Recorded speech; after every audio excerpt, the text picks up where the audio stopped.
ಈಗ ನಾವಿಬ್ರು ಬೇರೆ ಬೇರೆ ರಾಜಕೀಯ ಪಕ್ಷಗಳು ಎಲ್ಲವನ್ನು ಕೂಡ ಜೊತೆನಲ್ಲೇ ಮಾಡಬೇಕು ಅಂತಕ್ಕಂಥ ಅಗ್ರಿಮೆಂಟ್ ನಾವೇನು ಸೈನ್ ಮಾಡಿಲ್ಲ. ಭ್ರಷ್ಟಾಚಾರ ಹಾಗೂ ಅಭಿವೃದ್ಧಿ ಸಂಪೂರ್ಣವಾಗಿ ಕುಸಿತಗೊಂಡಿರ್ತಕ್ಕಂಥದ್ದು. ಈಗ ನಾವು ಪ್ರತ್ಯೇಕ ಹೋರಾಟ ಮಾಡ್ತಾ ಇದೀವಿ ಅಂದ ಮಾತ್ರಕ್ಕೆ ನಮ್ಮ ಧ್ಯೇಯ ಬೇರೆ ಅಲ್ಲ, ನಮ್ಮ ಅಜೆಂಡಾ ಬೇರೆ ಅಲ್ಲ. 2 ವರ್ಷದಲ್ಲಿ 2 ಲಕ್ಷ ಕೋಟಿಗೂ ಅಧಿಕ ಸಾಲವನ್ನ ಮಾಡಿದ್ದಾರೆ. ಅಭಿವೃದ್ಧಿಗೋಸ್ಕರ ಮಾಡಿದ್ದಾರಾ? ನಿಮ್ಮ ಕಮಿಟ್ಮೆಂಟ್, ನಿಮ್ಮ ಸಾಲವನ್ನ ತೀರಿಸ್ತಕ್ಕಂಥದಕ್ಕೆ ಸಾಲ ಮಾಡಿದ್ದೀರಿ. ಜೊತೆಯಲ್ಲಿ ಇವತ್ತು ಆ 2 ರೂಪಾಯಿ ಸೆಸ್ ಬಗ್ಗೆ ಏನ್ ಮಾತಾಡ್ತಾ ಇದ್ದಾರೆ, ಇದು ರಿಟೇಲ್ ಗ್ರಾಹಕನ ಮೇಲೆ ಯಾವುದೇ ರೀತಿ ಹೊರೆಯಾಗಿಲ್ಲ. ಧರ್ಮ, ಜಾತಿ, ಸಮುದಾಯ ಇದನ್ನ ಚರ್ಚೆ ಮಾಡೋದ್ರಿಂದ ಯಾರು ಹೊಟ್ಟೆನೂ ತುಂಬೋದಿಲ್ಲ. ಕಮಿಷನ್ ಏಜೆಂಟ್ಗಳಾಗಿ ಮಿನಿಸ್ಟ್ರು ಕುಟುಂಬಸ್ಥರು ವರ್ತನೆ ಮಾಡ್ತಾರೆ ಅಂದ್ರೆ ಇನ್ನ ಅದು 40% ಇಳಿದಿದೆಯೋ 60 ಇಳಿದಿದೆಯೋ ಲಿಮಿಟ್ ದಾಟೇ ಹೋಗಿದೆಯೋ ದಾಖಲೆ ಸೃಷ್ಟಿ ಮಾಡಿದಾರೋ ಪರ್ಸೆಂಟೇಜ್ ಅಲ್ಲಿ ಗೊತ್ತಿಲ್ಲ. ರಾಜ್ಯ ಕಾಂಗ್ರೆಸ್ ಸರ್ಕಾರದ ವಿರುದ್ಧ, ಬೆಲೆ ಏರಿಕೆ ವಿರುದ್ಧ ಜೆಡಿಎಸ್ ನಾಳೆ ಪ್ರತಿಭಟನೆಗೆ ಸಿದ್ಧವಾಗಿದೆ. ಈ ಬಗ್ಗೆ ಮಾತನಾಡಲಿಕ್ಕೆ ಸ್ವತಃ ನಿಖಿಲ್ ಕುಮಾರಸ್ವಾಮಿ ಅವರು ನನ್ನೊಂದಿಗಿದ್ದಾರೆ. ಅವರು ನಾನೀಗ ಮಾತಾಡಿಸ್ತಾ ಹೋಗ್ತೀನಿ. ಸರ್, ನಾಳೆ ಕಾಂಗ್ರೆಸ್ ಸರ್ಕಾರದ ವಿರುದ್ಧ ಪ್ರತಿಭಟನೆ ನಡೆಸ್ತಾ ಇದ್ದೀರಾ, ಹೇಗಿದೆ ತಯಾರಿ? ಯಾರೆಲ್ಲ ಭಾಗವಹಿಸ್ತಿದ್ದಾರೆ ಪ್ರತಿಭಟನೆಗೆ ಅನ್ನುವಂಥದ್ದು? ನಾಳೆ ದಿನ ಫ್ರೀಡಂ ಪಾರ್ಕ್ನಲ್ಲಿ ಬೆಳಗ್ಗೆ 11 ಗಂಟೆಗೆ ನಮ್ಮ ನಾಯಕರಾಗಿರ್ತಕ್ಕಂಥ ಕೇಂದ್ರದ ಸಚಿವರು ಸನ್ಮಾನ್ಯ ಕುಮಾರಣ್ಣ ಅವರ ನೇತೃತ್ವದಲ್ಲಿ ಹಾಗೂ ಪಕ್ಷದ ಎಲ್ಲ ಹಾಲಿ ಶಾಸಕರು, ಮಾಜಿ ಶಾಸಕರು, ಮುಖಂಡರು, ಕಾರ್ಯಕರ್ತರು ಜೊತೆಯಲ್ಲಿ ಇವತ್ತು ವಿಶೇಷವಾಗಿ ಈ ಒಂದು ಸಾಕಪ್ಪ ಸಾಕು, ಕಾಂಗ್ರೆಸ್ ಸರ್ಕಾರ ಸಾಕು ಅಂತಕ್ಕಂಥ ಅಭಿಯಾನಕ್ಕೆ ಚಾಲನೆಯನ್ನು ನಾಳೆ ದಿನ ಅಧಿಕೃತವಾಗಿ ಏನು ಕೊಡ್ತಾ ಇದ್ದೇವೆ. ಈ ಸಾಕಪ್ಪ ಸಾಕು ಅಂತಕ್ಕಂಥ ವಿಚಾರಕ್ಕೆ ಸಂಬಂಧಪಟ್ಟಂತೆ ಇವತ್ತು ಕೇವಲ ವಿರೋಧ ಪಕ್ಷವಾಗಿರ್ತಕ್ಕಂಥ ಜನತಾದಳ ಪಕ್ಷ ಹೇಳ್ತಾ ಇರ್ತಕ್ಕಂಥ ಒಂದು ಹೇಳಿಕೆ ಅಲ್ಲ, ಇದು ಪ್ರತಿಯೊಬ್ಬ ಕನ್ನಡಿಗನ ಹೃದಯದ ಭಾವನೆ. ಈಗಾಗಲೇ 2 ವರ್ಷದಲ್ಲಿ ನಿರಂತರವಾಗಿ ಒಂದು ಕಡೆ ಪ್ರತಿ ಹಂತದಲ್ಲೂ ಬೆಲೆ ಏರಿಕೆಯನ್ನು ಮಾಡಿರ್ತಕ್ಕಂಥದ್ದು, ಜೊತೆಯಲ್ಲಿ ಭ್ರಷ್ಟಾಚಾರ ಹಾಗೂ ಅಭಿವೃದ್ಧಿ ಸಂಪೂರ್ಣವಾಗಿ ಕುಸಿತಗೊಂಡಿರ್ತಕ್ಕಂಥದ್ದು, ಜೊತೆಯಲ್ಲಿ 5 ಗ್ಯಾರಂಟಿಗಳ ಹೆಸರಲ್ಲಿ ಸ್ವೇಚ್ಛಾಚಾರವಾಗಿ ಇವತ್ತು ಈ ರಾಜ್ಯದ ಸಂಪತ್ತು ಯಾವ ರೀತಿ ಲೂಟಿ ಆಗ್ತಾ ಇದೆ ಅಂತಕ್ಕಂಥದ್ದು, ಇವೆಲ್ಲ ವಿಚಾರವನ್ನು ಮುಂದಿಟ್ಟುಕೊಂಡು ನಾಳೆ ದಿನ ರಾಜ್ಯದ ಜನತೆಗೆ ಒಂದು ಜಾಗೃತಿಯನ್ನು ಕೂಡ ಮೂಡಿಸಬೇಕಾಗಿದೆ. ಅವರ ಜೊತೆಯಲ್ಲಿ ನಾವು ಇದ್ದೇವೆ ಅಂತಕ್ಕಂಥ ಒಂದು ವಿಶ್ವಾಸವನ್ನು ತುಂಬಬೇಕಾಗಿದೆ. ಜೊತೆಯಲ್ಲಿ ಈ ಕಾಂಗ್ರೆಸ್ ಪಕ್ಷದ ಸರ್ಕಾರದ ವೈಫಲ್ಯತೆಗಳು, ಭ್ರಷ್ಟಾಚಾರ ಇವೆಲ್ಲವೂ ಕೂಡ ನಾಳೆ ಮುನ್ನೆಲೆಗೆ ತೊಗೊಂಡು ಬರ್ತಕ್ಕಂಥ ಕೆಲಸವನ್ನು ನಮ್ಮ ಪಕ್ಷ ಮಾಡುತ್ತೆ ಅಂತಕ್ಕಂಥದ್ದು ಹೇಳಲಿಕ್ಕೆ ಬಯಸ್ತೇನೆ. ಓಕೆ, ಇನ್ನು ಚುನಾವಣೆ ಸಂದರ್ಭದಲ್ಲಿ ಏನು JDS ಮತ್ತು BJP ಒಟ್ಟಾಗಿತ್ತು, ಪ್ರತಿಭಟನೆ ಸಂದರ್ಭದಲ್ಲಿ ಯಾಕೆ ಪ್ರತ್ಯೇಕವಾಗಿ ಪ್ರತಿಭಟನೆ ಮಾಡ್ತಾ ಇದೆ ಅನ್ನುವಂಥದ್ದು, ಒಟ್ಟಿಗೆ ಯಾಕೆ ಮಾಡಲಿಲ್ಲ ಅಂತ? ಈಗ ನಾವಿಬ್ಬರು ಬೇರೆ ಬೇರೆ ರಾಜಕೀಯ ಪಕ್ಷಗಳು ಎಲ್ಲವನ್ನು ಕೂಡ ಜೊತೆನಲ್ಲೇ ಮಾಡಬೇಕು ಅಂತಕ್ಕಂಥ ಅಗ್ರಿಮೆಂಟ್ ನಾವೇನು ಸೈನ್ ಮಾಡಿಲ್ಲ.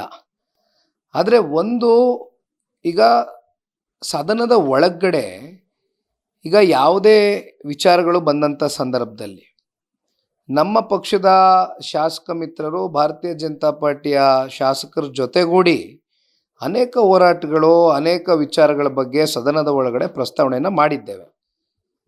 ಈ ಹಿಂದೆ ಮೂಢ ಪ್ರಕರಣ ಬೆಳಕಿಗೆ ಬಂದಂಥ ಸಂದರ್ಭದಲ್ಲಿ ಪಾದಯಾತ್ರೆಯನ್ನು ಏನು ಮಾಡಿದ್ವಿ, ಆ ಸಂದರ್ಭದಲ್ಲಿ ಕೊನೆಯ ಹಂತದಲ್ಲಿ ನಾವು ಒಂದು ಖಾಸಗಿ ಹೋಟೆಲ್ನಲ್ಲಿ ಏನು ಸೇರಿದ್ವಿ. ಆಗ ಒಂದು ವಿಷಯವನ್ನು ಹೇಳಿದ್ವಿ. ಸನ್ಮಾನ್ಯ ಕುಮಾರಣ್ಣ ಅವರಿದ್ದರು, ಜೊತೆಯಲ್ಲಿ BJPಯ ಮಾಜಿ ಮುಖ್ಯಮಂತ್ರಿಗಳಾಗಿರ್ತಕ್ಕಂಥ ಹಿರಿಯಕರು ಯಡಿಯೂರಪ್ಪಜಿ ಇದ್ದರು. ಅವರ ಸಮ್ಮುಖದಲ್ಲಿ ಒಂದು ಚರ್ಚೆ ಆಯಿತು.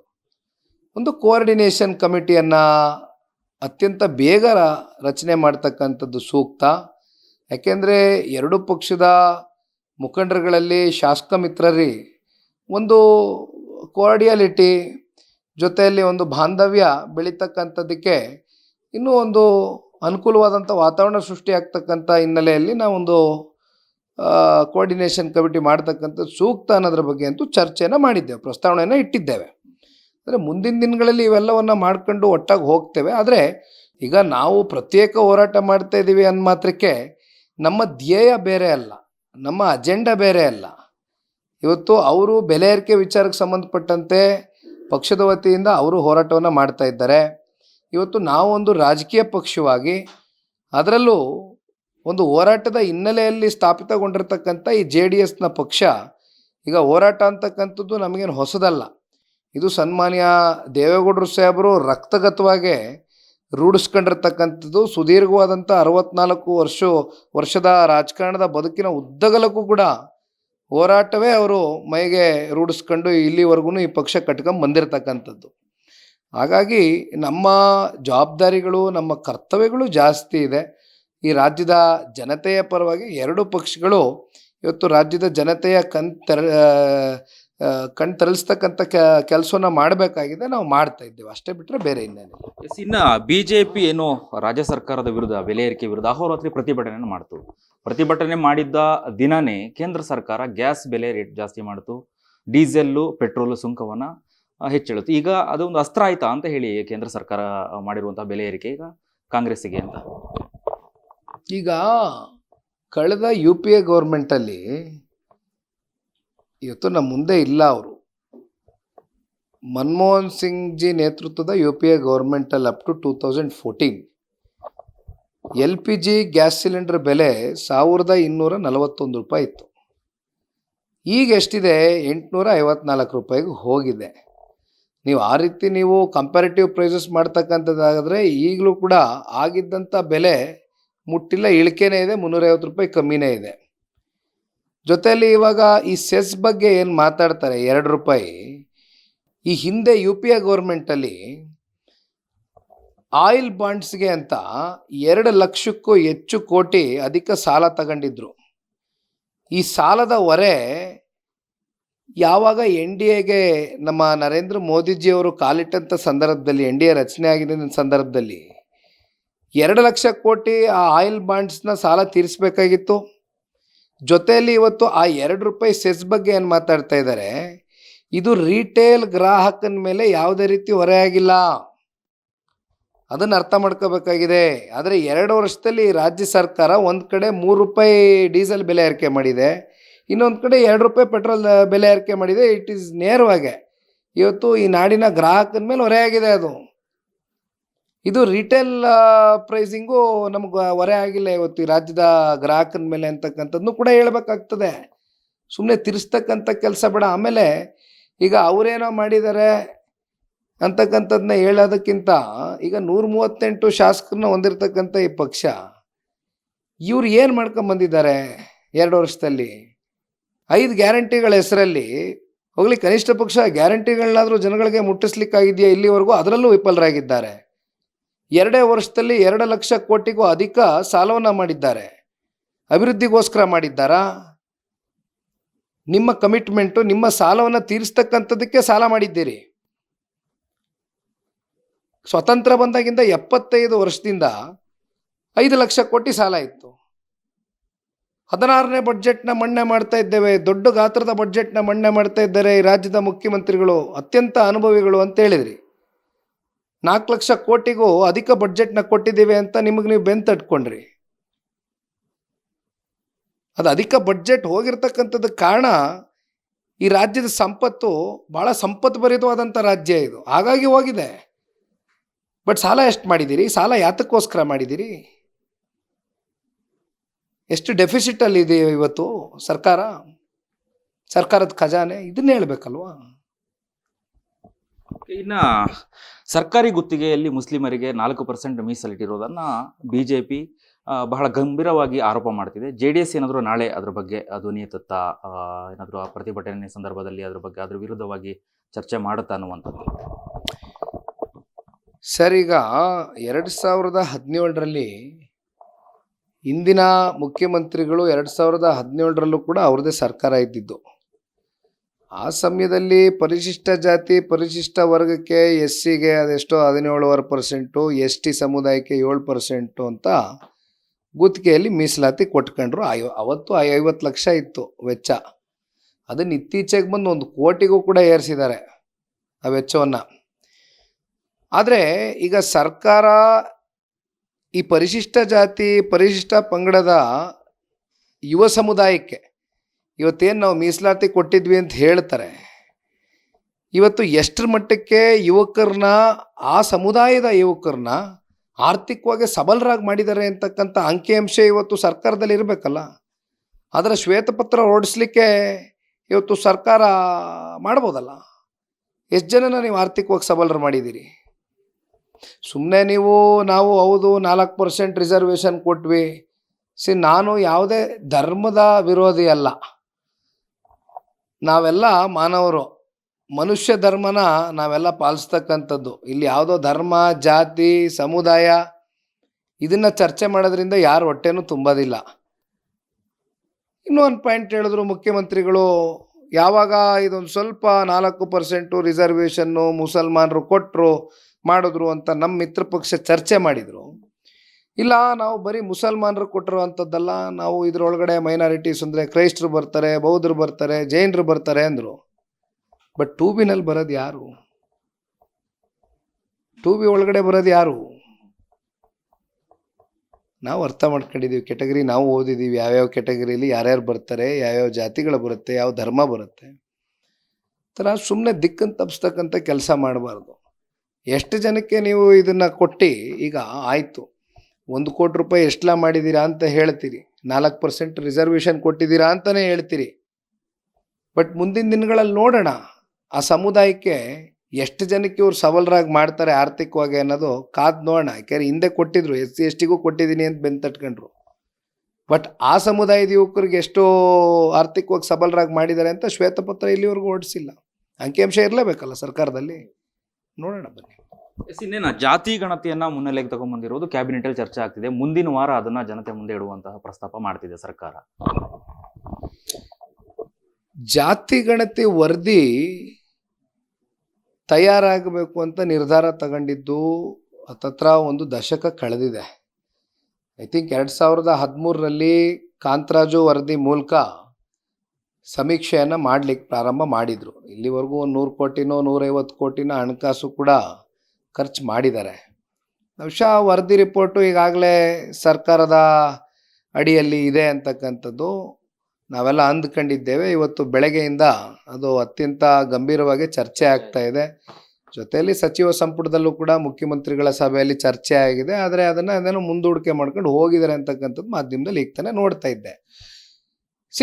ಇಲ್ಲಿ ಜಾತಿ ಗಣತಿ ವಿಚಾರಕ್ಕೆ ಸಂಬಂಧಪಟ್ಟಂತೆ ಎಷ್ಟರ ಮಟ್ಟಕ್ಕೆ ನೀವು ಇದನ್ನು ವೈಜ್ಞಾನಿಕವಾಗಿ ಮಾಡಿದ್ದೀರಾ ಅಂತಕ್ಕಂಥ ಪ್ರಶ್ನೆ ಉದ್ಭವ ಆಗ್ತದೆ. ಈಗ ನಮ್ಮ ಮನೆಗಂತೂ ಯಾರೂ ಬಂದಿಲ್ಲ ಜಾತಿ ಗಣತಿ ಮಾಡಲಿಕ್ಕೆ. ನನಗೆ ತಿಳಿದ ಮಟ್ಟಿಗೆ ದೇವೇಗೌಡರು ಸಾಹೇಬ್ರ ಮನೆಗೂ ಯಾರೂ ಹೋಗಿಲ್ಲ. ಇನ್ನು 7.5 ಕೋಟಿ ಕನ್ನಡಿಗರು ಇರ್ತಕ್ಕಂಥ ಈ ರಾಜ್ಯದಲ್ಲಿ ಎಷ್ಟು % ಜಾತಿ ಗಣತಿ ಮಾಡಿದ್ದೀರಿ, ಎಷ್ಟು ಜನಗಳ ಮನೆಗೆ ಹೋಗಿದ್ದೀರಿ, ಎಲ್ಲೆಲ್ಲಿ ಸರ್ವೆ ಮಾಡಿದ್ದೀರಿ? 7.5 ಕೋಟಿ ಕನ್ನಡಿಗರಲ್ಲಿ 50 ಲಕ್ಷದ ಜನ ಮನೆಗೆ ಹೋಗಿದ್ದೀರಾ? 10 ಲಕ್ಷದ ಜನ ಮನೆಗೆ ಹೋಗಿದ್ದೀರಾ? 1 ಕೋಟಿ ಜನಗಳಿಗೆ ರೀಚ್ ಆಗಿದ್ದೀರಾ? 2 ಕೋಟಿಗೆ ರೀಚ್ ಆಗಿದ್ದೀರಾ? ಯಾವ ಬೇಸಿಸ್ ಮೇಲೆ ಮಾಡಿದ್ದೀರಿ? ಎವ್ರಿಥಿಂಗ್ ಎಲ್ಲ ಡಾಕ್ಯುಮೆಂಟೇಷನ್ ಆಗಬೇಕಲ್ಲ ಸರ್. ಅಕ್ನಾಲೆಜ್ಮೆಂಟ್ ತಗೋಬೇಕಲ್ಲ, ನೀವು ಸೈನ್ ತಗೋಬೇಕಲ್ಲ ನೀವು ಬಂದು ಮನೆಗೆ. ನಮ್ಮ ಗಮನಕ್ಕಂತೂ ಬಂದಿಲ್ಲ. ಅದು ಯಾವ ಹಿನ್ನೆಲೆಯಲ್ಲಿ ನೀವು ಮಾಡಿದ್ದೀರಿ, ಅದು ಎಷ್ಟು ಸೈಂಟಿಫಿಕ್ಕಾಗಿ ನೀವು ಮಾಡಿದ್ದೀರಿ, ಇದು ಪ್ರಶ್ನೆ, ಒಂದು ಅನುಮಾನ ಪ್ರತಿಯೊಬ್ಬರಲ್ಲೂ ಕಾಡ್ತಾ ಇದೆ. ಅಲ್ಟಿಮೇಟ್ಲಿ ಇಲ್ಲಿ ಸೋಷಿಯೋ ಎಕನಾಮಿಕ್ ಜಸ್ಟಿಸ್ಗೋಸ್ಕರ ಮಾಡ್ತಾ ಇರೋದು. ಸಾಮಾಜಿಕವಾಗಿ, ಶೈಕ್ಷಣಿಕವಾಗಿ, ಆರ್ಥಿಕವಾಗಿ ಶಕ್ತಿ ತುಂಬತಕ್ಕಂಥದ್ದಕ್ಕೆ ಎಲ್ಲ ಸಮುದಾಯಗಳಿಗೂ ನಾನು ಹೇಳ್ತಕ್ಕಂಥದ್ದು. ಯಾಕೆಂದರೆ ಆ ಸಮುದಾಯ ಹೆಚ್ಚು, ಈ ಸಮುದಾಯ ಕಮ್ಮಿ ಅಂತಕ್ಕಂಥದ್ದಲ್ಲ. ಎಲ್ಲ ಸಮುದಾಯದಲ್ಲೂ ಎಲ್ಲ ರೀತಿಯಾದಂಥ ಜನಗಳಿದ್ದಾರೆ. ಬಡವರಿದ್ದಾರೆ, ಮಧ್ಯಮದ ವರ್ಗದವರಿದ್ದಾರೆ, ಶ್ರೀಮಂತರಿದ್ದಾರೆ, ಎಲ್ಲ ಜಾತಿನಲ್ಲೂ ಇದ್ದಾರೆ, ಎಲ್ಲ ಸಮುದಾಯದಲ್ಲೂ ಇದ್ದಾರೆ. ಆದರೆ ನಿಮ್ಮ ರಾಜಕೀಯ ಬೇಳೆ ಬೇಯಿಸ್ಕೊಳ್ತಕ್ಕಂಥದ್ದಕ್ಕೆ ತಾರತಮ್ಯ ಮಾಡಬೇಡಿ, ಮೋಸ ಮಾಡಬೇಡಿ ಮಿಕ್ಕಿದ ಸಮುದಾಯಗಳಿಗೆ. ನೋಡೋಣ. ಆದರೆ ನಾನು ಈಗಲೇ ಮಾತಾಡ್ತಕ್ಕಂಥದ್ದು ಸೂಕ್ತ ಅಲ್ಲ, ಇಟ್ಸ್ ಟು ಅರ್ಲಿ. ಇನ್ನೂ ಅದು ವರದಿ ಸಾರ್ವಜನಿಕ ವಲಯಕ್ಕೆ ಬಿಡಲಿ ಅವರು, ತದನಂತರ ಚರ್ಚೆ ಮಾಡೋಣ. ಇನ್ನು ಈ ಹಿಂದೆ ಏನು BJP ಸರ್ಕಾರ ಇದ್ದಾಗ ಗುತ್ತಿಗೆಯಲ್ಲಿ 40% ಕಮಿಷನ್ ತಗೊಳ್ತಿರೋಂಥ ಆರೋಪ ಇತ್ತು. ಆದರೆ ಈಗ ಕಾಂಗ್ರೆಸ್ಸಲ್ಲಿ ಈಗ 60% ಕಮಿಷನ್ ತಗೊಳ್ತಿದ್ದೀರ ಅನ್ನೋದು ಆರೋಪ ಬರ್ತಿದೆ. ಆಮೇಲೆ ಕಮಿಷನ್ನು ಕೂಡ ಹೆಚ್ಚಾಗಿ ತಗೊಳ್ತೀರಾ ಅಂತ ಹೇಳಿ ಗುತ್ತಿಗೆದಾರರು ಕೂಡ ಆರೋಪವನ್ನು ಮಾಡಿದರು, ಆಕ್ರೋಶವನ್ನು ವ್ಯಕ್ತಪಡಿಸಿದರು. ಈಗ ಫ್ರಮ್ ಪಾಸ್ಟ್ 2 days ಈಗ ಗುತ್ತಿಗೆದಾರರ ಅಸೋಸಿಯೇಷನ್ನಲ್ಲಿ ಹಲವಾರು ತಿಂಗಳುಗಳಿಂದ ಈ ಸರ್ಕಾರ ಕಳೆದ 2 ವರ್ಷದಿಂದ ಆಡಳಿತಕ್ಕೆ ಬಂದಾಗಿಂದ ಇಲ್ಲಿವರೆಗೂ ನಮ್ಮ ರಾಜ್ಯದಲ್ಲಿ ಇರ್ತಕ್ಕಂಥ 1.5 ಲಕ್ಷ ಗುತ್ತಿಗೆದಾರರು, ಅದರಲ್ಲಿ ಸಣ್ಣ ಗುತ್ತಿಗೆದಾರರು, ಮಧ್ಯಮ ವರ್ಗದ ಗುತ್ತಿಗೆದಾರರು, ಈ ರೀತಿ 5 lakh to 50 lakh ವರೆಗೂ ಇದೆ, ಪ್ಲಸ್ ಅಬೋವ್ ಇದೆ. ಆದರೆ ಇಲ್ಲಿವರೆಗೂ ಅವರು ಏನು ಖರ್ಚುಗಳು ಮಾಡ್ಕೊಂಡಿದ್ದಾರೆ, ಅವ್ರಿಗೆ ಸಿಕ್ಕಬೇಕಾಗಿರ್ತಕ್ಕಂಥ ಹಣ ಇಲ್ಲಿವರೆಗೂ ಪಾವತಿ ಮಾಡ್ತಕ್ಕಂಥದ್ರಲ್ಲಿ ವಿಳಂಬ ಮಾಡಿದ್ದಾರೆ. ಜೊತೆಯಲ್ಲಿ ಈಗ ಈ ಕಾಂಗ್ರೆಸ್ನಲ್ಲಿ ಇರ್ತಕ್ಕಂಥ ಸಚಿವರ ಕುಟುಂಬಸ್ಥರು ಅದು ಕೂಡ ಮುನ್ನೆಲೆಗೆ ಬಂತು ಫ್ರಮ್ ಪಾಸ್ಟ್ 2 days. ಅದು ಕೂಡ ಚರ್ಚೆಲಿದೆ, ಇದೇ ವಿಚಾರ ಕ್ರಾಪಪ್ ಆಗಿರ್ತಕ್ಕಂಥದ್ದು. ಈಗ ನೀವು ಹೇಳಿದ್ರಿ ಇದೆಂಥದ್ದು PCM ಅಭಿಯಾನನೋ 40% ಸರ್ಕಾರ ಕಮಿಷನ್ ಅದೇನೋ ಅಭಿಯಾನನೋ ಏನೋ ಮಾಡಿದರು. ನಮಗೆ ಅವಕಾಶ ಕೊಡಿ, ನಾವು ಸಂಪೂರ್ಣವಾಗಿ ಈ ಪರ್ಸೆಂಟೇಜ್ ಅಂತಕ್ಕಂಥದ್ದನ್ನ ನಿರ್ಮೂಲನೆ ಮಾಡ್ತೇವೆ ಅಂತಕ್ಕಂಥದ್ರು ಕೂಡ ಅವರು ಮಾತನ್ನು ಕೊಟ್ಟರು ಲಾಸ್ಟ್ ಸಾರ್ವತ್ರಿಕ ಚುನಾವಣೆಯಲ್ಲಿ. ಬಟ್ ತಾವೇನೋ 60% ಅಂತೀರಿ. ಈಗ ಇಲ್ಲಿ ಕಮಿಷನ್ ಏಜೆಂಟ್ಗಳಾಗಿ ವರ್ತನೆ ಮಾಡ್ತಾ ಇರ್ತಕ್ಕಂಥವ್ರು ಯಾರು? ಸಚಿವರ ಕುಟುಂಬಸ್ಥರು ಅಂತಕ್ಕಂಥ ವಿಚಾರವಾಗಿ ನಾವು ಹೇಳ್ತಾ ಇಲ್ಲ.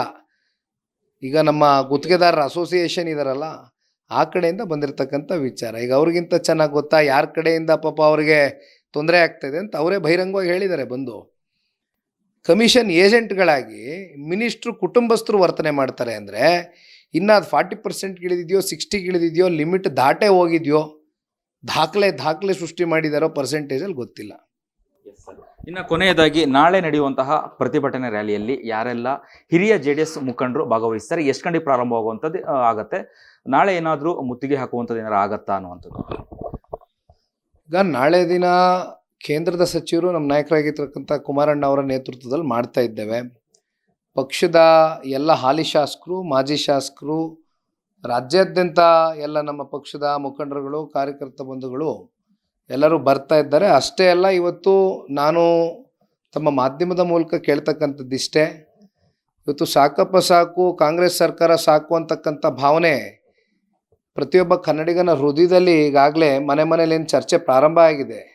ನಿಮ್ಮ ಭಾವನೆಗೆ ಸ್ಪಂದಿಸಿ ಮಾಡ್ತಾ ಇರ್ತಕ್ಕಂಥ ಈ ಒಂದು ಅಭಿಯಾನದಲ್ಲಿ ದಯಮಾಡಿ ಪ್ರತಿಯೊಬ್ಬ ಸಾರ್ವಜನಿಕನೂ ಕೂಡ ನಾಳೆಯ ದಿನ ಈ ಒಂದು ಅಭಿಯಾನಕ್ಕೆ ಕೈ ಜೋಡಿಸ್ಬೇಕು ಅಂತಕ್ಕಂಥದ್ದು ಮನವಿ ಮಾಡ್ತೇನೆ. ಅದಕ್ಕೆ ಕಾರಣ ಇದೇ ರೀತಿ ಇವತ್ತು ಈ ಕಾಂಗ್ರೆಸ್ನ ಪಕ್ಷ, ಇವರ ದುರಾಡಳಿತ, ಇವರ ಭ್ರಷ್ಟಾಚಾರ ಇದೇ ರೀತಿ ಹೋದರೆ ಮುಂದೊಂದು ದಿನ ಭಾಳ ದೂರ ಇಲ್ಲ ದಿನಗಳು, ಮುಂದೊಂದು ದಿನ ಒಂದು ಆರ್ಥಿಕ ಸುನಾಮಿಯನ್ನು ಎದುರಿಸ್ತಕ್ಕಂಥ ಕ್ಷಣಗಳು ಕೂಡ ಭಾಳ ದೂರ ಇಲ್ಲ. ಯಾಕೆಂದರೆ ಈಗಾಗಲೇ ಹಿಮಾಚಲ್ ಪ್ರದೇಶ ಗ್ಯಾರಂಟಿ ಕೊಡ್ಲಿಕ್ಕೆ ಹೋಗಿ ದಿವಾಳಿ ಎದ್ದೋಗಿದೆ.